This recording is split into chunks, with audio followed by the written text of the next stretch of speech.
어떻게 사랑할 것인가 라는 주제로 이제 5차례에 걸쳐서 말씀을 나눠가고 있습니다.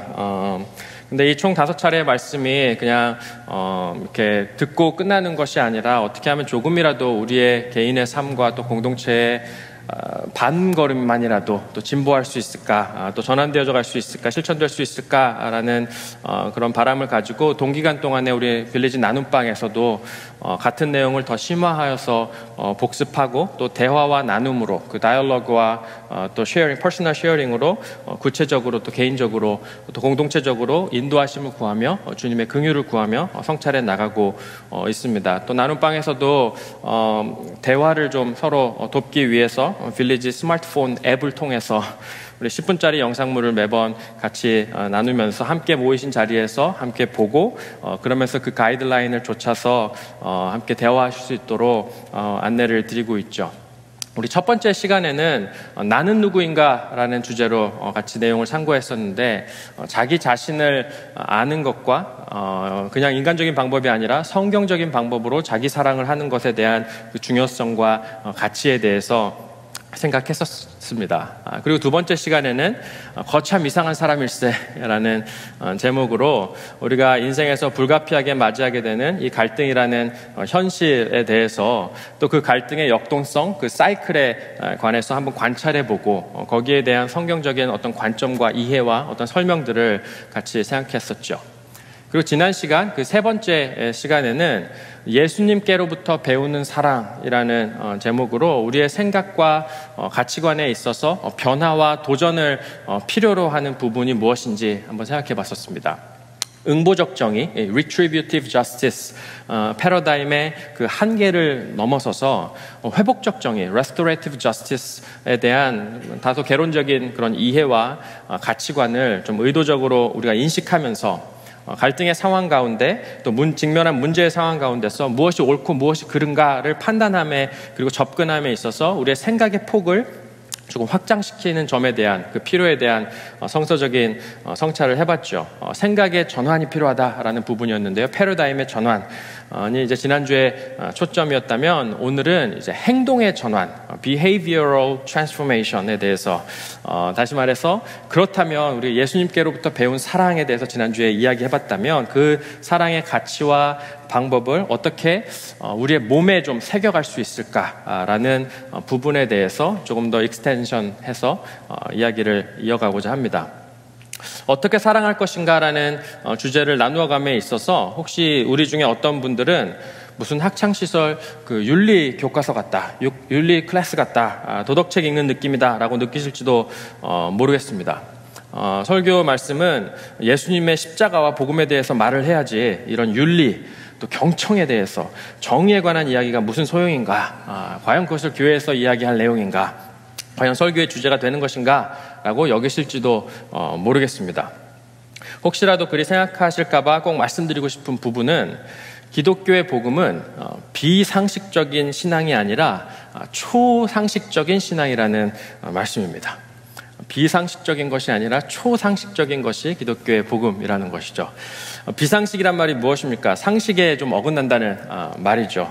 교회가 타락하고 또 성직자들이 타락할 때 또 교인들이 자기 탐욕과 욕심에 사로잡혀 있을 때 안타깝게도 기독교의 복음은 때때로 비상식적으로 표현될 때가 있습니다. 커먼 센스라는 관점에서 볼 때 정말 말도 안 되고 부당함이 아주 극명한데 In the name of faith, 신앙이라는 이름 아래, 믿음이라는 이름 아래, 하나님의 영광이라는 수식적인 이름 아래 그저 고수되고 지지되는 그런 비상식적인 상황도 덜어 있죠. 하지만 그것은 성경이 말하고 예수님께서 추구하신 기독교의 복음은 아닙니다. 복음은 절대 비상식적이지 않고 매우 상식적이며 또 상식을 넘어 초상식적이기까지도 합니다. 그 초상식적이란 말은 그 상식의 가치를 쭉 쫓아서 살다 보니 이것이 이렇게 좋은 것이었구나 라는 그 미처 몰랐던 보물을 발견하는 듯한 그런 내용이 바로 초상식적인 하나님 나라의 가치가 아니겠습니까? 하나님 나라의 복음은 소위 말하는 그 특별 계시, special revelation이라고 하죠. 특별하게 이 말씀을 통해서, 성경 말씀을 통해서 우리에게 주신 내용에만 국한되지 않습니다. 우리가 자연을 통해서 하나님의 장엄하심을 느끼고 또 우리 그 안에 있는 양심을 통해서 하나님을 경외하고 두려워하는 법을 느끼듯이 특별 계시를 넘어서 일반 계시, general revelation을 통해서도 우리는 하나님 나라의 복음을 맞이할 수가 있습니다. 단 그것이 특별 계시와 일맥상통한다는 그 조건 하에 말이죠. 그렇기 때문에 하나님 나라의 복음은 일상의 윤리와 도덕성을 필연적으로 포함하게 되고 우리는 성경에서 수도 없이 그 흔적들을 발견하게 됩니다. 가령 자녀들아 부모에게 순종하라, 에베소서의 말씀이죠. 자녀들아 부모에게 순종하라. 이 얼마나 윤리 교과서적인 말이겠습니까마는 그것은 일반 계시 속에 담겨져 있는 하나님 나라의 복음이자 value, 가치라는 것이죠. 이것이 유교 사상이다라고 여길 것이 아니라 세속 교육학적 연구의 결과다라고 이야기할 것이 아니라 일상 속 하나님 나라의 가치입니다. 그래서 이제 바라보고 계시는 이 강대상이 그 오크트리로 만들지 않았습니까? 오크트리가 무엇이냐면 일상의 나무입니다. 일상에서 야구방망이를 만들고 아주 ordinary and stuff들을 만드는 나무가 일상 그 오크트리, 평범한 나무인데요. 지극히 평범한 삶을 통해 비범한 가치를 드러내는 것이 일상 속 하나님 나라의 가치이자 그 성격이기 때문입니다. 자, 그런 맥락에서 우리가 지난주에는 이 회복적 정의, restorative justice에 관한 하나님 나라의 어떤 모습을 우리가 생각해 보았는데, 한번 이렇게 imagine 해 보았는데요. 참 생소한 개념으로 느껴졌을 수도 있을 것 같습니다. 정의, 그 justice에 관해서 흔히 여겨왔던 그 세상적인 이해와는 또 다른 면모가 있기에 생소함이 있고 또 그렇기 때문에 아주 의도적인 우리의 생각의 변화, 그 패러다임의 변화를 필요로 한다, 전환을 필요로 한다라는 부분을 나누었었죠. 아마도 어떤 분들에게는 그 의미가 있고 처음 참 마음에 와닿았고 브레이크트루적인 시야가 열렸다고 말씀을 주신 분들도 계신데요. 그런 분들은 아마 예전이나 혹은 지금 현재의 그러한 갈등의 컨텍스트를 가지고 고트루하고 계신 분들, 그래서 이게 이론이 아니라 실제적으로 적용할 만한 어떤 상황을 가지고 그 상황 속에 계신 분들이 혹은 그런 상황을 알고 계신 분들이 그저 거룩한 상상력으로 그 이론을 어떻게 내 삶 속에서 트랜슬레이트 할 수 있을까라는 그 컨텍스트를 가지고 우리가 이야기를 한다면 조금 더 와닿으실 수 있었을 것 같습니다. 하지만 반면에 어떤 분들은 제 예상에 이론적으로는 어느 정도 알겠는데 그래서 실제로 어떻게 하라는 것인지 좀 애매하다. 그래서 어떤 액션을 취하라는 것이냐라고 느끼셨을 분도 계시리라 싶습니다. 우리 지난주에 얘기한 건 사법체계에서의 어떤 restorative justice의 면모를 예로 나누었었는데요. 그렇다면 우리의 일상에서는, 우리의 평범한 일상에서는 그걸 어떻게 실천하고 구현할 수 있는 것인가? 라는 질문이 있을 수 있죠. 그런 맥락에서 그 회복적 정의의 가치를 우리의 일상 속에서 실현하는 매우 필수적이고 그리고 매우 기본적이고 그리고 매우 실천 가능한 한 가지의 방법을 오늘 소개하고자 합니다. 그 방법이 무엇이냐면 dialogue입니다. dialogue, 대화 말이죠. How to talk, how to listen, therefore how to relate. 대화, 말하고 듣는 것에 관한 이야기입니다. 우리 아까 일어서서 봉독해 주신 그 야고보서의 말씀의 그 야고보서의 배경을 잘 아실 것입니다. 야고보서의 중심 그 논지, 중심 메시지가 무엇이죠? 행함이 없는 믿음은 죽은 믿음이다 라고 이야기하죠. 행함이 없는 믿음은 죽은 믿음이다. 그것이 야고보서의 중심 메시지입니다. 그러면서 너희가 하나님이 한 분이신 줄을 믿느냐? 잘 아는도다 귀신들도 똑같이 믿고 떠느니라 라고 하면서 믿는다는 사실, 그 팩트가 중요한 게 아니라 whether I believe or not 그 자체가 중요한 것이 아니라 행함으로 연결되지 않는 믿음은 실상은 죽은 믿음이다 라는 아주 강한 어조로 그리고 날카로운 감정으로 그 돌이킴과 행함을 촉구하는 것이 야고보 사도의 그 야고보서 말씀이죠. 야고보서가 이렇게 강한 어조로 하나님의 마음을 대변하는 것에는 그 충분한 사실 이유가 있습니다. 믿는다고 말은 하는데 그 정의, justice가 실종된 삶을 소위 크리스찬들이 당시에 살고 있었기 때문입니다. 그래서 야고보서 1장 27절을 보면은 이렇게 말씀하시는데요. 하나님 아버지 앞에서 경건함이 도대체 무엇이냐? 믿음이 무엇이냐? 하루 종일 말씀 읽고 기도하는 것이 경건이고 믿음이 아니라 고아와 과부를 그 환난 중에 돌보고 자기를 지켜 새 속에 물들지 않는 것이 진짜 믿음이다 라고 야고보 사도가 말하지 않습니까? 왜 이런 말씀을 이렇게 말씀을 하셨는데 왜 이런 말씀을 하셨을까? 라고 생각해 보면요, 그리스도인의 삶에서 정의가 실종되었기 때문이죠. 어떤 정의였는가 질문해 본다면 이 다음 장인 야고보서 2장 8절은 그것을 잘 서머라이즈 해주는데요. 여러분이 성경을 따라 내 이웃을 내 몸같이 사랑하라는 으뜸 가는 법을 지키면 잘하는 것입니다 라고 이야기를 이어갑니다. 무슨 말이죠? 결국 야고보 사도를 통해 하나님께서 말씀하시는 그 실종된 정의의 내용은 무엇인가 하면 이웃사랑이 실종된 상황이라는 것이죠. 어떻게 하면 사랑할 수 있을까라는 그 질문을 가지고, 그 고민을 가지고 야고보서의 말씀이 우리에게 주어지고 있다는 것입니다. 이 시리즈의 주제처럼 야고보 사도의 고민이자 하나님의 고민입니다.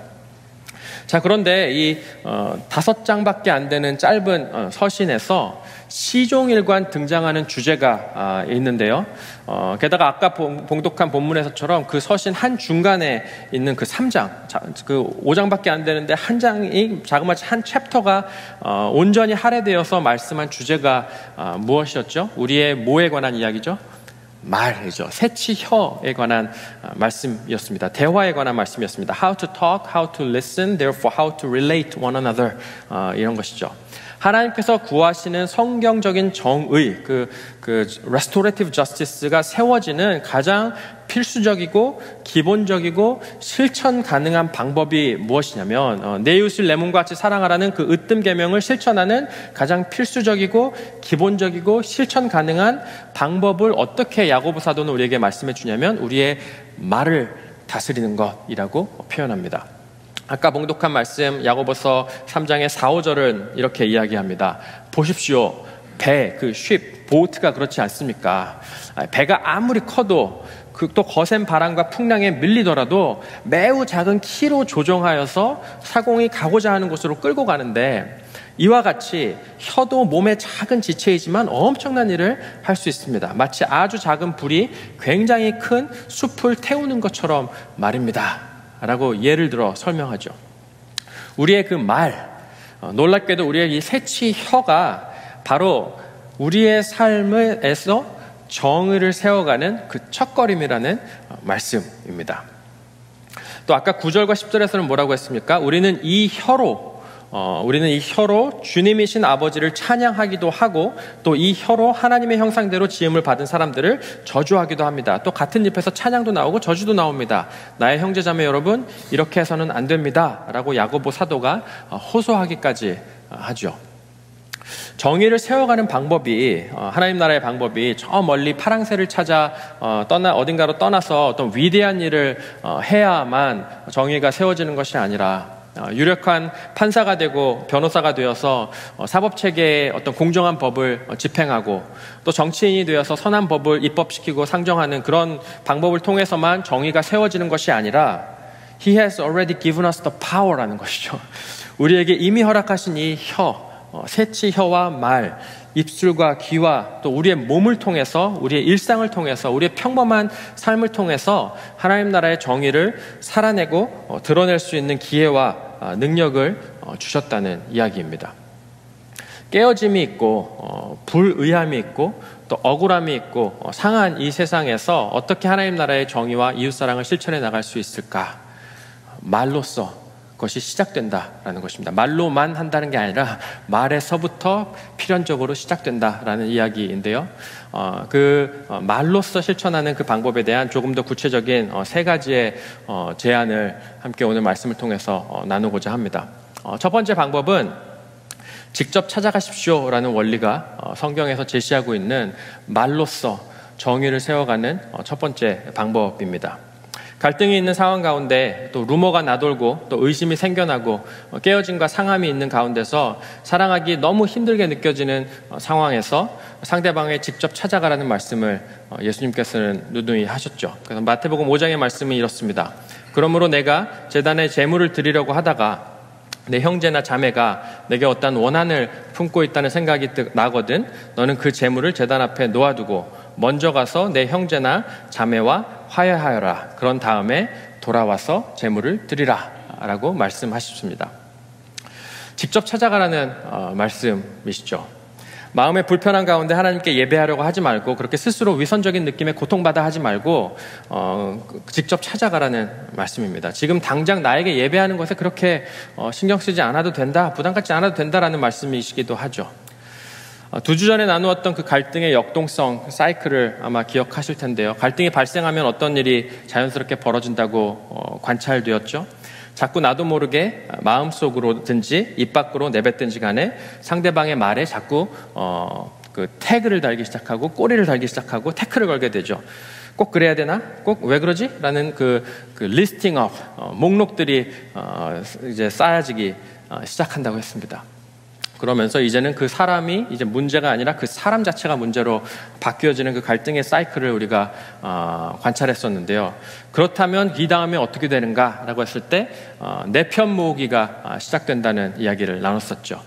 내 편을 찾아가는 여정이 바로 갈등 가운데 나타나는 현상 중에 하나입니다. 저 사람 이상하지 않아? 라는 나의 말을 처음에는 큰 악의 없이 나누다가 점점 이것이 나의 편을 모아지는, 동조해 줄 사람을 계속해서 찾게 되고 호소하고 은근한 세력이 모아지기까지도 합니다.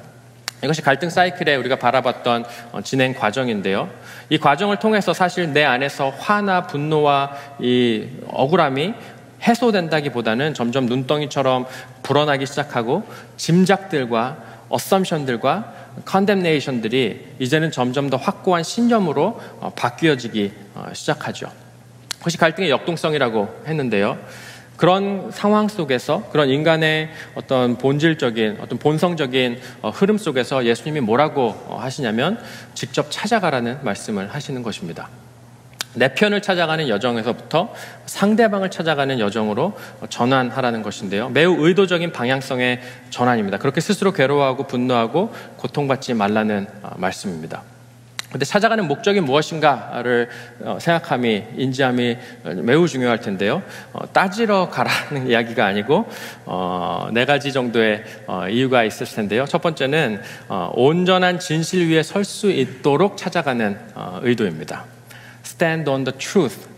partial truth가 아니라 whole truth 안에 설 수 있도록 찾아가기 위함입니다. 내가 하고픈 말을 하기 위해서, 쏟아붓기 위해서 가라는 것이 아니라 상대방의 이야기를 듣고자 하는 겸허한 마음이 있는 상황 가운데서 찾아가라는 것입니다. 내가 경험한 상황이 내가 해석한 이해가 틀렸다라는 이야기가 아니라 내가 하는 이야기가 전부가 아닐 것이다 라는 그 겸손한 가운데 정말 온전한 더 큰 진실이 무엇인지, 그것이 무엇인지 알기 위해 가는 것이죠. 온전한 진실을 조금 더 다가갈 수 있도록 말입니다. 그래서 혹자는 그 다음 슬라이드 보시면 이렇게 이야기했던 적이 있죠. 단 하나의 이야기는 고정관념을 형성하는데 문제는 고정관념이 진실이 아니라는 것이 아니라 미완성이라는 데 있다. 고정관념은 하나의 이야기를 유일한 이야기로 만든다라고 했습니다. 내 말이 틀렸다는 게 아니라 이게 다가 아니다라는 이야기죠. 이것이 홀 스토리로 여겨지기 시작하는 것이 이제 이슈일 수 있다는 것입니다. 상대방의 경험이 왜곡되었다라고 정죄하거나 타당하지 못하다라고 비판하려는 의도가 아니라 내 것이라는 것은 사실 내가 해석한 이해일 텐데요. 내가 해석한 이해가 진실한 것처럼, 나에게는 최소한 진실한 것처럼 상대방이 경험하고 해석한 그 이해가, 그리고 감정이 진실되고 타당하다는 그 이해를 같이 컨버스하기 위해서, 나눠보기 위해서, 홀 스토리를 한번 맞추어 보기 위해서 찾아가라는 이야기입니다. 온전한 진실 위에 설 수 있도록 하는 의도와 함께 말이죠. 또 두 번째 이유가 있습니다. 갈등이 더 심화되지 않도록 보호하기 위해서일 것입니다. 직접 찾아가지 않으면 생기는 것이 쌓아지는 짐작들입니다. 짐작이 뒷담화가 되고 자꾸자꾸 그렇게 나누다 보면 확고한 고정관념이 되어버리고 그리고 조금씩 자기도 모르게 과장했던 내용들이 나중에는 현실처럼 스스로 아주 믿게 되어버리는 신념이 되어버리기도 하죠. 내가 만약 직접 찾아가지 않는다면 이 사실을 기억하십시오. 어쩌면 이제는 더 이상 내가 판단하고 생각하고 믿고 있는 것이 더 이상 현실 경험에서 입각된 것이 아니라 다른 요소들이 훨씬 더 눈덩이처럼 부러져 있을 수 있다. 그런 확률이 다분하다는 점을 스스로 인지할 필요가 있습니다. 스스로 판타지 안에 갇혀버렸을 확률이 매우 높고 눈덩이가 불어나고 산불이 불가항력적으로 걷잡을 수 없이 번져가듯이 내 생각이 더 이상 내 생각과 내 이해가 아니라 생각이 생각을 낳았고 이해가 또 다른 이해를 낳았고 짐작이 또 다른 짐작을 낳았다는 그 고리 안에 내가 갇혀버렸을 수 있다는 사실을 의도적으로 인지할 필요가 있다는 것입니다. 또 세 번째 이유도 있습니다. 그것은 내 이야기를 들어주는 사람을 보호해주기 위해서 직접 찾아갈 필요가 있습니다. 내 딴에는 내가 속상하고 또 마음 아파서 또 아주 본능적으로 괴로워서 속 이야기를 꺼내놓는다고 내어놓은 이야기이겠지만 그 이야기를 듣는 사람, 특별히 지속적으로 만약 들어주는 사람이 있다면 그 사람 안에서 일어나는 어떤 변화와 또 그 사람의 위치에 관해서도 인지하고 보호해 줄 필요가 있습니다. 자꾸 듣다 보면 그 이야기에 함께 휩싸이게 되고 동조하게 되기 마련입니다. 그 사람의 가치관과 경험에도 매우 강한 인상과 이미지들을 내가 남기고 있다라는 점을 염두해야 하겠죠. 게다가 여기서 그 들어주는 사람이 만약에 그 한 사람의 편을 들어주기 시작한다면 이제는 그 갈등 관계가 더 이상 두 사람만의 이야기가 아니라 세 사람, 네 사람, 다섯 사람, 여섯 사람으로 번져버리고 이제는 네 편, 내 편 가르기 식으로 불가피하게 번져버리게 된다는 것입니다. 예전에 누가 제게 말씀해 주시기를 갈등 관계를 원만하게 푸는 방법이 있다라고 하시면서 갈등 관계를 푸는 방법은 그 갈등이 처음엔 두 사람의 관계지만 그 다음에 삼각관계, 사각관계, 오각관계 이렇게 발전하는 것처럼 이것이 점점 더 커지면 원만한 관계가 될 것이다 라고 하신 적이 있는데요. 결코 그것이 갈등을 해결하는 최선의 방법은 아니겠죠. 네 번째 이유가 또 있는데요. 그것은 화해를 위한 갈등 전환의 첫걸음, 필수적인 첫걸음이 바로 찾아가는 것이기 때문입니다. 이것을 건너뛰고 화해는 있을 수 없습니다. 다이얼로그가 무엇일까 생각해보면 많은 학자들은 대화를 이렇게 정의하는데요. 다음 슬라이드를 주시면 대화는 소통의 한 과정이며 공통의 관심사에 대한 경험과 생각 그리고 정보를 공유하면서 그 다음에 이제 나누고 싶은 이야기인데요. 소통의 목적이 무엇이냐? 사람 사이의 관계 형성을 목적으로 한다라고 학자들은 생각합니다. 대화의 목적이 무엇인가라는 이야기에 대해서 사실 인간이 대화하는 목적은 소통하는 게 목표가 아니라 그건 툴이고 그건 수단이고 관계 형성을 목적으로 대화한다는 것이죠.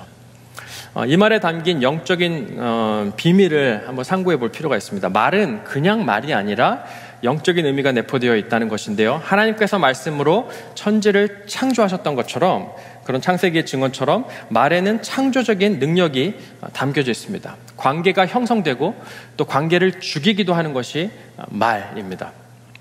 생각해보면 기도도 마찬가지가 아닙니까? 하나님과 우리가 대화하는 것을 가리켜 우리는 기도라고 부르는데요. 기도의 목적을 어떻게 이해하시죠? 하나님과의 관계를 목적으로 나누는 다이얼로그를 우리는 기도라고 이야기하지 않습니까? 그것이 기도의 의미이고 또 역할이지 않습니까? 대화를 통해서 창조적인 능력이 나타나고 또 화해의 가능성이 싹터 오릅니다. 화목의 직분을 받은 모든 그리스도인에게 있어서 갈등 전환의 가장 필수적이고 또 기본적이고 실천 가능한 방법은 바로 다이얼로그, 직접 찾아가서 나누는 대화라는 점을 기억할 수 있으면 좋겠습니다. 또 직접 찾아가고자 할 때 이러한 의도를 선명히 소개하고 제안하는 것이 유용하겠습니다. 무턱대고 띵동하고 찾아가는 것보다는 위와 같은 진의와 또 소망을 전달하고 진실되게 소통하기자 하는 것이 그리스도인의 지혜의 영역이겠습니다만 그것이 문화화되고 또 말하지 않아도 서로 알 수 있는 그런 문화가 된다면 좋겠습니다만 그러지 않은 경우는 하나하나 의도를 설명하는 것도 유익할 수 있습니다. 자, 그런데 여기서 잠깐 사이드 노트로 이것이 참 어려울 때도 있고 지혜의 고민을 필요로 할 때가 또 있는데요. 첫 번째 원리가 직접 찾아가는 것이다 라고 하는데 가령 양쪽이 다 갈등을 경험한 상황이 아니라 한쪽만 갈등으로 인해 고생하고 있다면 이건 또 어떻게 해야 되는 것인가, 또 다른 차원의 지혜를 필요로 하기도 합니다. 또 공동체 내에서 어떤 그 목회자의 역할이라든지 방장의 역할이라든지 어떤 조율을 해야 되는 역할에 있을 때는 또 다른 지혜를 필요할 때도 있는 것 같습니다. 저도 말씀을 준비하면 항상 이게 나에게 어떤 의미인가를 질문하게 되는데요. 목회자로서 이것도 자주 경험하는 딜레마입니다. 간혹 목회자와 다른 생각을 가지고 계시고 감정적으로 불편한 분들이 계시다는 소식을 들을 때가 있고 관찰할 때가 있습니다. 얼마든지 그럴 수 있고 우리가 몇 주 전에 상고했던 것처럼 이것은 지극히 당연하고 자연스러운 것이겠죠. 그럴 때마다 참 깊은 고민에 빠지기도 하는데 이것이 변명일지 아니면 지혜일지 그거는 그때그때 하나님 앞에서 분별해야 하겠지만 어떤 때는 찾아가야 할 때가 있고 어떤 때는 또 모른 척 해야 될 때가 있기도 한 것 같습니다. 비난이나 불평의 목소리가 들릴 때 찾아가서 엿줍는 것이 물론 그 상황의 그 severity와 그 관계와 여러 가지가 고려되겠지만 직접 엿줍는 것이, 직접 대화하는 것이 가장 좋을 때도 있지만 간혹 가다가는 모른 척해야 이 이후에 다시 돌아오고 다시 편하게 나아오는 것에 도움이 되는 것을 가끔 느낄 때도 있습니다.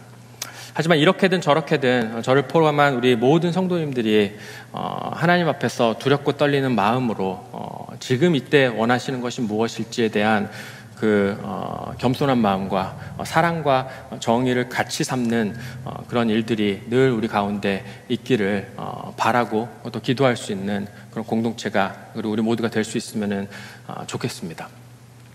또 정의와 사랑으로 대화로 나아가는, 직접 찾아가는 것이 첫 번째 기본적인 원리라면 룰이라기보다 원리, 프린시플 말이죠. 하나님의 지혜와 인터벤션과 이끄심을 바라는 그런 원리라면 또 다른 두 번째 원리가 중요할 텐데요. 그것은 판단을 천천히 하고 듣기를 속히 하십시오라는 원리입니다. 야고보서 1장 19절은 이렇게 이야기하죠. 사랑하는 형제자매 여러분, 여러분은 이것을 알아두십시오. 누구든지 듣기는 빨리 하고 말하기는 더디하고 노하기도 더디하십시오. 잠언 18장 13절도 이렇게 이야기합니다. 다 들어보지도 않고 대답하는 것은 수모를 받기에 알맞은 어리석은 짓이다. 성경에 이렇게 짓이다라고 표현하는 것도 오래간만에 본 것 같습니다. 직접 찾아감의 목적이 따지기 위함이 아니라 진실을 찾아가기 위함이라면 판단을 천천히 하고 듣기를 속히 하는 그 경청의 자세, 액티브 리스닝의 자세를 취하는 것이 매우 중요하겠다는 것이죠. 경청의 자세가 무엇인가? 경청한다는 것은 매우 의도적으로 판단을 유보한다는 선택에 관한 것이고 또 우리 마음속에 우리도 모르는 사이에 자꾸 판단하게 되고 잘잘못을 따지게 되는 그 경향이 있지 않습니까? 하지만 그것을 하나님의 임재 안에서 또 서로를 향한 존중 안에서 나 자신을 향한 그 겸손 안에서 판단을 의도적으로 유보하고 또 궁극적인 판단을 주님께 기꺼이 의탁드리는 그러면서 경청하기를 선택하는 지혜가 필요합니다. 많은 경험이 있으시리라 싶습니다만 누군가에게 자기의 속 이야기를 했다가 아주 낭패를 보는 경험들이 혹시 없으셨는지요? 대화를 하면서 위로받고 또 격려받고 이런 것이 아니라 오히려 아주 화가 나버리고 내가 다시는 오나 봐라 내가 다시는 이야기하나 봐라 이런 마음이 들기까지도 혹은 거기까지는 아니더라도 그냥 대화 마치고 나면 시원한 게 아니라 뭔가 더 답답해지고 뭔가 속 터지게 되는 경우들을 경험하지는 않으시는지요? 먼저 우리가 경청을 한다고 할 때 다음의 사실들을 인지함이 유용할 텐데요. 우리가 대화할 때 어떤 말을 할까에 대한 많은 생각을 하지만 또 우리가 이야기를 들을 때 어떤 말을 듣는가라는 것을 많이 집중하지만 사실 우리의 말의 상당 부분은, 우리 소통의 상당 부분은 non-verbal language라는 것, 말로 표현되지 않은 다른 요소들이 훨씬 더 많은 것들을 이야기하고 있다는 점을 기억할 필요가 있습니다. 리서치에 의하면 소통이 되는 것에 있어서 오로지 7%만이 7%만이 what is being said, 어떤 말이 전해졌는가에 대해서 소통이 이루어진다라고 하고요. 약 33%가 그 말을 어떤 톤으로 했는가가 중요하다고 합니다. 뭐 일로 와라고 할 때 이리 와 뭐 여러 가지가 있을 수 있지 않습니까? 그 톤이 33%를 좌우한다라고 하고요. 나머지 60%가 우리의 표정과 제스처, 자세, 그리고 타이밍, 3초 있다 말하는지 5초 있다 말하는지 이 타이밍에 의존한다고 하는데요. 듣고 이야기할 만한 그 환경을 먼저 조성하는 것이 굉장히 중요하겠고요. 우리가 판단을 천천히 더디하고 듣기를 속히 한다라고 했을 때 길 가다가 이야기할 수 있는 내용이 있고 이 환경이 주는, 그리고 그 룸의 템퍼처와 모든 어떤 주변 환경들, 주변의 소음마저도, 그리고 의자의 각도마저도, 어디서 이게 어디서 들은 이야기는 자매님들의 경우는 페이스 투 페이스 앉아서 대화할 때 가장 편안함을 느끼시는 부분이 경향이 많다라고 하고, 형제님들의 경우는 컨프런테이션보다는 살짝 옆으로 앉아서 서로 시계를 보며 TV를 보며 잠깐 이렇게 이야기하는 것을 가장 편안하게 느끼신다라는 그런 보고도 있었는데요. 가장 그 environment가 어떤 것이 가장 잘 소통할 수 있는가에 대한 고려도 반드시 필요한 듯합니다. 상황에 따라 다리를 꼬고 있는 것이 나을지, 뒤로 편안하게 있는 것이 좋을지, 앞으로 손을 모으고 이야기 듣는 것이 나을지, 팔짱 껴고 듣는 것이 나을지, 다양한 non-verbal language가 포함되지 않습니까? 그리고 가끔씩 예배 시간에도 마찬가지입니다. 희한하게도 예배당 뒤편에서만 보아도 물론 틀릴 수도 있지만 정말 듣고 계신 것인지 아니면 다른 생각을 하고 계신지 대충, 항상은 아니겠지만 대충 보이게 될 때도 있죠. 예배 시간에 말씀 듣는 것은 어쩌면 또 다른 측면일 수 있겠다 싶습니다. 성령께서 하시는 것이니 듣는 것 같아도 듣지 않고 듣지 않는 것 같아도 들리게 되는 은혜도 있을 테니 섣불리 평가하면 절대 안 될 것 같습니다만, 일단 중요한 것은 non-verbal language에 대한 이해와 그 초점이 중요하겠다는 것입니다. 말 이외에도 소통할 수 있는 방법을 하나님께서 우리에게 온 몸으로 허락하셨다는 것이죠. 그런데 상대방의 말을 들을 때 아주 힘 빠지게 하는 그런 반응들이 있습니다. 슬라이드를 한번 보여주시면 글씨가 보이시죠? 타인에게 힘을 부여하지 못하도록 막는 것이라는 제목의 슬라이드인데요. 우리가 무슨 말을 속 얘기를 했을 때 이런 5가지 정도의 그 반응들을 보이게 된다면 굉장히 힘이 빠질 때가 있습니다. 아이고, 오늘 너무 힘들었어요. 내가 왜 이렇게 살아야 하는지 모르겠어요. 라고 누군가가 물을 때 미니마이징 하는 게 무엇이죠? 걱정하지 마. 다 잘 될 거야. 라고 그 문제가 전혀 문제가 아닌 것처럼 커팅해버리는 것이 오히려 그 다음 말을 어떻게 말해야 될지 입을 막게 되죠. 힘내. 한 달 후면 괜찮아질 거야. 젊을 땐 다 그래. 그땐 다 그런 거지. 나는 어땠는지 알아? 이런 대화도 있죠. 혹은 질문하기. 왜 그랬어? 너 자신에게 문제가 있다고 생각해보진 않았니? 뭐 이런 다시 질문한다든지, 아니면 자꾸 이렇게 충고한다든지, 그러니까 내 생각엔 이렇게 해야 돼. 아니야, 저렇게 해야 돼. 라고 한다든지, 나라면 그렇게 안 할 것 같아. 라고 이런 충고들. 혹은 판단하기. 그래서 그건 네가 틀린 것 같아. 그 부분은 네가 잘못했어. 이렇게 판단하고 가는 것. 혹은 분석하기를 내가 보니까 이게 이런 일들이 지금 벌어지고 있는 것 같은데 하고 자꾸 설명하고 렉처를 시작하는 경우들이 있죠. 우리 나눔방에 속하신 분들은 이것을 가지고 이제 나눔방에서 롤플레이를 하시게 될 것입니다. 그래서 한 분이 이제 마음에 있는 이야기들을 잠깐 나누게 되시면 나머지 분들이 이 중 한 캐러고리씩 맡으셔서 계속해서 대답해 주시는 것입니다. 걱정하지 마. 너 자신을 믿어. 이건 문제도 아니야. 라고 해서 한번 그 분위기가 어떤지, 듣는 사람의 느낌이 어떤지를 한번 롤플레이로 생각해 보십시오. 만약 이렇게 계속해서 우리가 대답해 왔더라면 아마도 나를 찾아왔던 그 사람은 다른 이에게 찾아가서 또 다른 갈등을 호소했을지도 모릅니다. 경청에 있어서 가장 중요한 원리가 무엇일까 질문해 본다면 empathy and companionship, 입니다. 공감하고 또 동행하는 것일 텐데요. empathy라는 말은 공감한다라는 말인데 그것은 결코 동조해준다라는 말과는 좀 차이가 있습니다. 무조건 그 말을 받아주고 맞장구 쳐주는 것, 편들어주는 것이 empathy가 아니라 empathy는 emotional agreement라고 부르는데요. 정서적으로 동의해주는 것입니다. 정말 힘들었겠구나. 이게 뭐 그냥 거칠의 말이 아니라 정말 그 마음을 그냥 같이 맞추어 주는 것. 정말 내가 그 입장이라면 정말 힘들었겠구나. 정말 아프겠구나. 정말 화가 나겠다. 내가 그 마음을 다 알진 못하지만 정말 아프겠구나. 라는 이것을 마음으로 함께 공감해 주는 것 말이죠. 왜냐하면 그것이 내 머릿속에서 막 판단하면서 이것은 잘못된 거야, 너의 잘못이야 라는 것이 아니라 그 사람에게는 그렇게 해석된 진실로 다가왔기 때문이라는 것을 인정해 주는 것이죠. 편들어주기 시작하는 것은 결코 지혜로운 공감이 아닙니다. 편들어주면 뭐 그냥 지나갈 그런 사안이라면 큰 영향 없을 수도 있겠지만 이내 그 편들어줌이 쌓이고 쌓이면 자기도 모르는 사이에 네 편 내 편으로 아까 말씀드린 것처럼 나누게 되고 언젠가는 갈등의 한복판에 그 사람이 아니라 내가 서 있는 모습도 발견하게 될 것입니다. 결코 화목의 여정, 화해의 여정으로 가는 길은 공감하는 것인데 편들어주는 것이 아니라는 것이죠. 그저 몸살이자는 것이 아니라 진정 그 사람의 필요가 무엇인가라는 것을 볼 때 편들어주는 것이 아니라 그 마음을 알아주는 것을 사람은 필요로 한다는 것입니다. 한 예로 나사로가 죽었을 때 복음서에서 마르다와 마리아가 예수님 앞에 와서 눈물을 흘리죠. 그때 예수님이 어떻게 반응하시죠? Jesus wept라고 하죠. 예수께서 우시다라고 하는데요. 예수님이 오직 진리만을 선포하셨던 분이라고 우리가 내로하게 생각해 본다면 진리를 이렇게 말씀해 주실 수도 있습니다.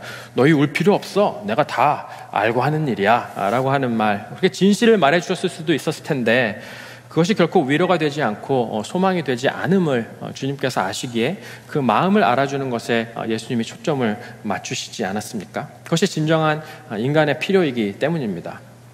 그러면서 이 공감과 동행이라면, 동행이라는 것은 그 마음으로 함께 가주는 것일 텐데요. 그렇다면 그 다음에 이 기술들을 기억함이 유용하겠습니다. 한번 슬라이드를 주시면 적극적인 액티브 리스닝을 우리가 어떻게 할 수 있는 것인가. 첫 번째는 개인화할 필요가 있습니다. 개인화라는 것은 그 어떤 사실관계를 따지는 것이 아니라 그 마음, 방금 이렇게 엠패티를 이야기한 것처럼 그 내용에 대해서 이해받고자 하는 만큼 같이 이해해 주는 거, identifying 해주는 거, personalize 해주는 거. 그래서 내가 그 당사자일 경우에도 이때도 나 자신의 해석된 사실에 입각하고 있다는 것을 잘 인지하면서 나의 이야기들을 personally share하는 것, 그리고 듣는 것이 중요합니다. 그리고 두 번째는 요약해 주는 것이 좋은 경청 기법인데요. 가령 이런 것이죠. 이런 이야기들을 나눴을 때 누군가 해줬을 때 그러니까 이런 말이지 라고 다시 요약해주는, 다시 respond back 하는 것입니다.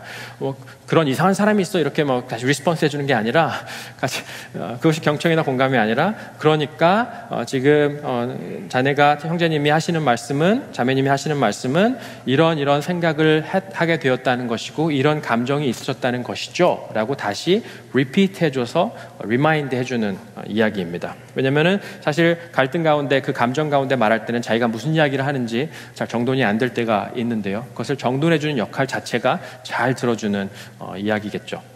또 명확히 할 필요가 있습니다. clarify. 그것은 무엇이냐면 스스로 답을 찾아갈 수 있도록 다시 재질문해 주시는 것인데요. 그러니까 이런 느낌이었다는 말씀을 하시는 것이죠 라고 clarify 해주는 것. 스스로 답을 말해주는 것이 아니라 그 답을 찾아갈 수 있도록 좋은 질문을 유도해 주는 것이 이제 좋은 경청의 기법이겠습니다. 또 I statement로 대화를 주도하는 것, 잘 아시는 것처럼 네가 이렇게 했잖아 라는 you statement가 아니라 나는 그런 것을 느꼈어 라는 표현으로 같이 대화를 듣고 또 유도하고 또 대답해 주는 것이 좋은 경청이겠고요. 또 느낌을 묘사하는 것이 굉장히 중요합니다. 사실관계만이 아니라 사실 갈등 관계 속에서 팩트는 어느새 중요하지 않고 이 감정이 사실 더 큰 문제가 남겨질 때가 많은데요. 그 감정을 자꾸 질문하고 묘사하는 것, 감정의 교류가 일어나는 것이 경청의 가장 중요한 파워이겠죠. 또 말을 중간에 끊지 않도록 의도적으로 노력하는 것이 중요합니다. 그리고 상대에게도 자신의 이야기를 한번 다 들은 다음에는 경청해 주기를 부탁할 수 있고, 그런 다음에 함께 협력하여서 해결책을 찾아보고 상상해 나가는 것이 경청의 기법일 것입니다. 이런 이야기들은 사실 많은 소스들을 통해서 일반 계시의 범위 내에서 우리가 찾아보고 또 느껴보실 수 있을 것 같은데요. 늘 율법적으로 그럴 필요는 없지만, 그리고 매우 중요한 대화를 우리가 맞이하고 시작함에 있어서는 일종의 세상 사람들의 표현으로 하면 의식을 갖는 것, 리추얼을 갖는 것이 중요하다, 유용하다라고 이야기하는데, 우리 그리스도인들의 경우는 그 리추얼이라는 것은 기도로 이런 대화를 시작하는 것이 매우 유용하고 도움이 되고, 또 하나님의 도우심을 구하는 의탁의 표현일 수 있습니다. 근데 기도를 할 때도 하나님께 하는 이야기지만 이 사람이 들으라는 그런 의도로 기도를 하시면 어려운 것 같고요. 이 하나님께서 이 자리에 함께 하고 계시다는 것을 함께 기억하는 그런 기도로, 짧은 기도로 이제 이런 어려운 대화들을 시작하는 것이 유용하다는 것입니다. 그리고 마지막으로 세 번째, 우리 잘 듣고 판단을 더디한다면 세 번째의 원리는 함께 해결책을 찾는데 기꺼이 응하는 것이겠죠. 옆에 보시면 사실 노란 핸드아웃이 있는데요. 필요하신 분은 픽업하셔도 좋겠습니다. 이 앞에 다음 슬라이드를 보여주시면 갈등이 생겼을 때 여러 가지의 흐름들을 우리가 발견하게 되는데, 함께 해결책을 찾겠다라는 마음이 공감이 되었을 때가 있고, 공감이 되지 않을 때가, 그 시점이 아직 이를 때가 있지 않습니까? 만약에 그 협력이 이루어지지 않을 때는 어쩌면 조금 더 시간을 두어야 될 때도 있고, 혹은 오른쪽 위로 올라간 것처럼 제3자의 중재를, 개입을 필요로 할 때도 있습니다. 그래서 함께 협력하겠다라는 그 마음, 우리 같이 긍정적으로 방법을 찾아보자라는 마음이 들었을 때는 그 사안에 대한 두 가지 중에 하나의 진단이 필요할 텐데요. 이것이 그저 불의함과 억울함에 관한 그 관계에 대한 이야기로 국한되는 것인지, 아니면 어떤 비즈니스 관계라든지 어떤 역할을 담당해야 되는 어떤 구체적인 어떤 사안이 함께 협의되어야 되는 사안인지, 그 이익과 관계된 화해인지를 구분한 후 한쪽만으로 쏠리는 것이 아니라 모든 필요를 충족할 수 있는 대화를 함께 해감이 중요합니다. 그래서 같이 합의하고, 그런 다음에 그것이 합의된 다음에 다시 한번 확인하고 또 이행해 나가보고, 그런 과정을 통해서 다시 문제가 발생하면 다시 갈등을 아이덴티파이하고 다시 긍정적인 방향으로 대화를 시도하는 것, 이런 이렇게 사실 보시면 straightforward하게 이해하실 수 있는 그런 흐름일 텐데요. 근데 중요한 것은 마지막에 이 셀러브레이트를 할 수 있는 그런 지혜도 굉장히 유용하다는 것입니다. 갈등 해결이 되었을 때 그것을 우리 몸에 새길 수 있는, 그리고 함께 기뻐할 수 있는 그런 셀러브레이션의 시간을 의도적으로 갖는 것이 갈등 해결에 있어서 매우 중요하다고 유용하다는 것이죠. 그리고 그 다음 페이지를 한번 보시면 갈등을 전환하기까지의 사실 4가지의 선택이 있음을 우리는 또 발견하게 되는데요. 4가지의 선택은 뭐라고 하죠? 이 짝대기 두 사람 혹은 두 그룹이 있다면 그 사이에서 누가 결정을 하느냐라는 것을 동그라미로 표현할 수가 있습니다. 그래서 1번에 같은 경우는 두 사람이 있는데 조금 더 파워 있는 사람이 혹은 더 나이가 많은 사람이 결정하는 그런 구도를 우리는 조금 더 강압적인 결정 프로세스를 통해서 갈등 해소가 혹은 그 레졸루션이 되어지는 방법이라고 묘사할 수 있겠고요. 두 번째는 이제 두 사람이 있는데 외부 X라는 외부의 제3자가 개입해서 결정을 해주는 경우가 이제 외부의 권위에 의존한 그런 결정 과정입니다. 세 번째는 외부의 사람이 오긴 하지만 그 사람이 결정해 주는 것이 아니라 두 사람이 서로 대화해서 합의해서 결정을 도출할 수 있도록 도와주는 역할. 그래서 최종 결정은 당사자들이 할 수 있도록 돕는 것을 우리는 조정, 미디에이션이라고 부르고요. 협상은 외부의 도움 없이 두 사람이 원만한 대화를 통해서 결론에 이르게 되는 것을 이제 협상이라고 합니다. 이 네 가지의 그 방법들을 통해서 우리는 구체적으로 화해의 길로 나아갈 수 있을 텐데요. 둘이 해결할 수 있는 그 네 번째 방법이 어쩌면 가장 이상적일 수 있지만 필요하다면 우리 마태복음에도 그렇고 여러 성경의 그 서신서에서도 특별히 드러나는 것은 중재자의 도움을 받을 필요도 있다라는 것을 성경은 이야기하고 있죠. 두세 사람이 찾아가서 이야기하고 안 되면 그 교회 여러 사람이 함께 나가서 권면하는 것을 성경은 원리로서 우리에게 이야기합니다. 그때 이 X라는 중재자는 양쪽 사람들에게서 다 리스펙을 받고 트러스트를 받을 수 있는 사람만이 가능합니다. 그렇기 때문에 중재자라는 것은 평소에 잘 살아야 되는, 잘 사시는 분들이 중재 역할을 감당할 수 있다는 것인데요. 근데 이 시간 나누고 싶은 이야기는 아브라함이 모리아산에서 이삭을 바치려고 했을 때 여호와 이레로 하나님께서 그 예물을 준비해 놓으셨던 것처럼 우리 주변의 갈등 상황 가운데 꼭 적절한 중재자는 하나님께서 늘 예비하신다라는 신뢰가 필요하다는 것입니다. 나만 남겨져 있고 과연 이 상황을 어떻게 해결할 수 있을까 싶을 때 하나님께서 예비하신 중재자가 있다는 것이죠. 내가 아무리 잘 살았어도 내가 최선의 중재자가 아닐 때도 있지만 누군가가 잘 해줄 수 있는 것. 그럼 내가 만약에 그 상황에서 두 사람의 상황 갈등 가운데 있는 제3자라면 몸살이는 것이 아니라 소위 낄낄빠빠라고 하는데요. 낄 때 끼고 빠질 때 빠질 수 있는 지혜가 있고 가장 적절한 중재자가 설 수 있도록 그래서 구분하고 분별하는 것도 매우 필요하겠습니다. 네, 그렇습니다. 그래서 여러 가지 갈등 상황 가운데 해결할 수 있는 긍정적인 그 해결책을 함께 구하는 방법에도 여러 가지가 있고 그 사안에 따라, 그 관계에 따라 가장 적절한 하나님의 인도하심을 구하는 것이 필요하다는 것을 함께 나누게 됩니다. 말씀을 좀 정돈해 보겠는데요. 우리 다시 원래 질문으로 돌아가 보면 서로 사랑한다는 것이 무엇일까? 어떻게 사랑할 수 있을까라는 이 부담되는 질문을 우리가 가지고 말씀을 나눠가고 있습니다.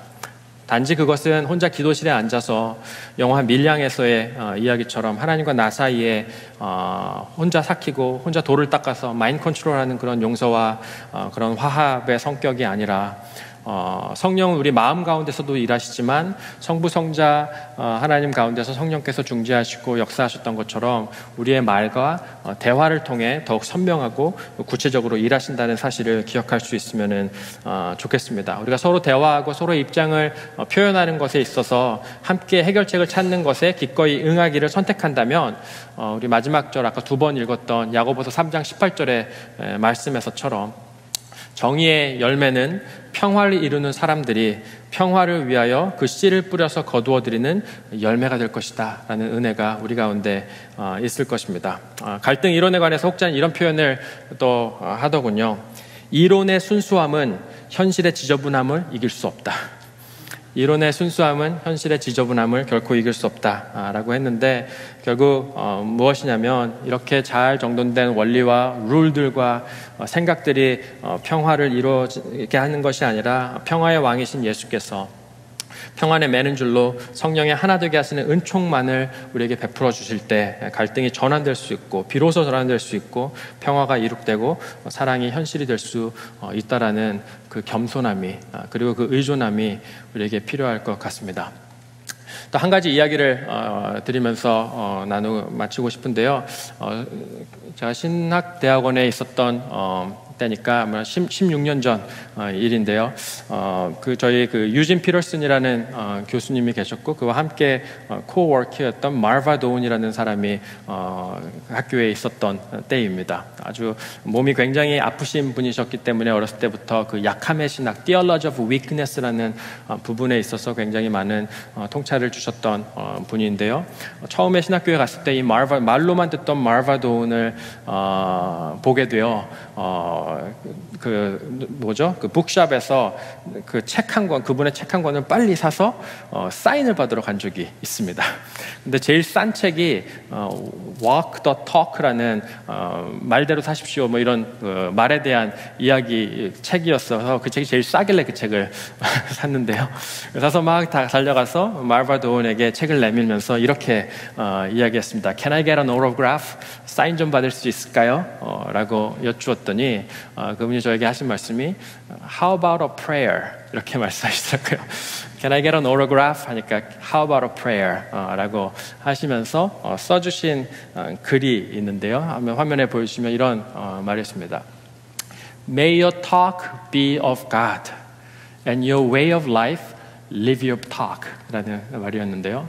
해석해보면 너의 말이 하나님으로부터 오는 하나님의 것이 되기를 원해.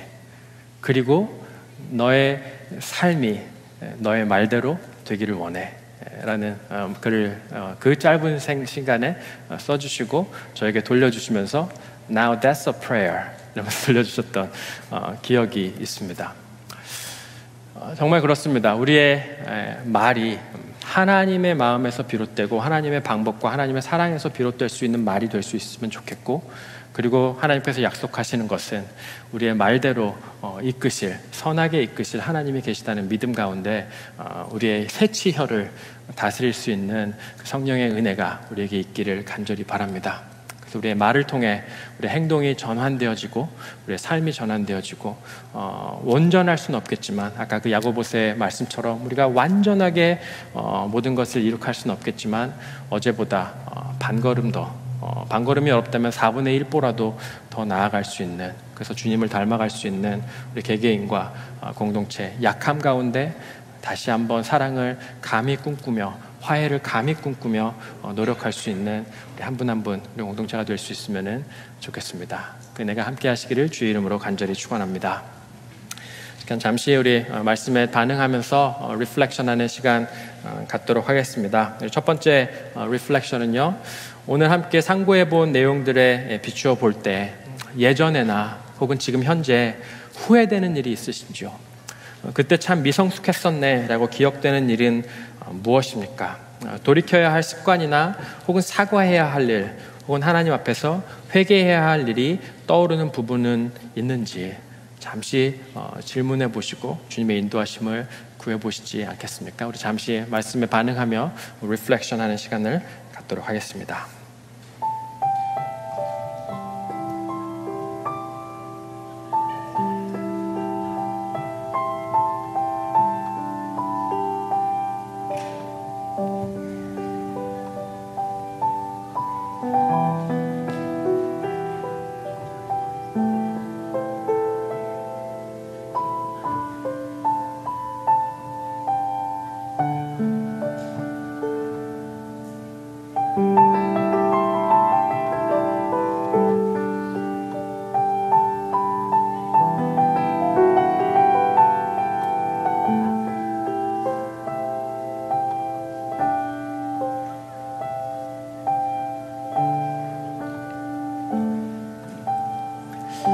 이어서 우리 두 번째 리플렉션 하고자 하는 것은 우리의 말과 행동이 하나님의 지혜와 사랑의 통로로 지금보다 조금이라도 더 성숙해지기 위해서 오늘 상고해 본 내용을 토대로 특별히 꼭 기억하고 싶거나 행동으로 옮기고픈 부분은 무엇입니까? 라는 질문입니다. 잠시 말씀하신 하나님의 인도하심을 구하며 성찰하고 기도하도록 하겠습니다.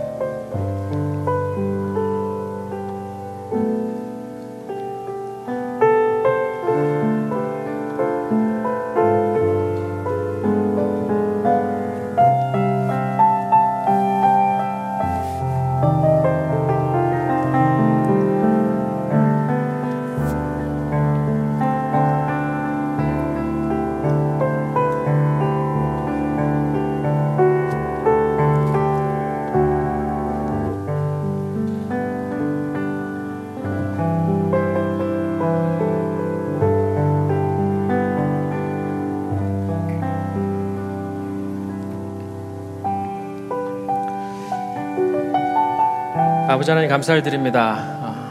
오늘 말씀을 통해서 하나님께서 말씀으로 우리의 삶을 솟아게 하시는 것처럼 우리의 새치혀의 말을 통해 사람을 살리기도 하고 죽이기도 하는 그런 파워가 있음을 다시 한번 인지하게 하시고 그것이 선한 의도와 하나님의 능력의 통로가 되기를 바라는 마음으로 다시 한번 주님께 나아올 수 있는, 결심하고 다짐할 수 있는, 의존할 수 있는 기회를 주셔서 감사를 드립니다.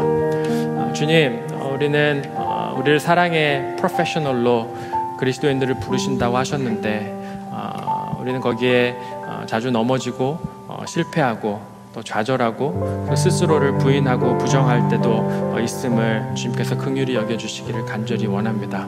그러면서 말에는 하나님의 능력이 나타난다라고 하셨으니 우리가 감히 믿음으로 선포하기를 주님을 닮아 사랑하는 사람이 될 수 있도록 주님 우리를 빚어주시고 또 주님을 닮아 서로 용납하고 서로의 이야기를 정말 온 몸으로 들어줄 수 있는 은총이 성령께서 우리의 육체의 한계를 뛰어넘어 우리를 주장하시는 은혜로 우리에게 경험되어 줄 수 있기를 간절히 간구합니다.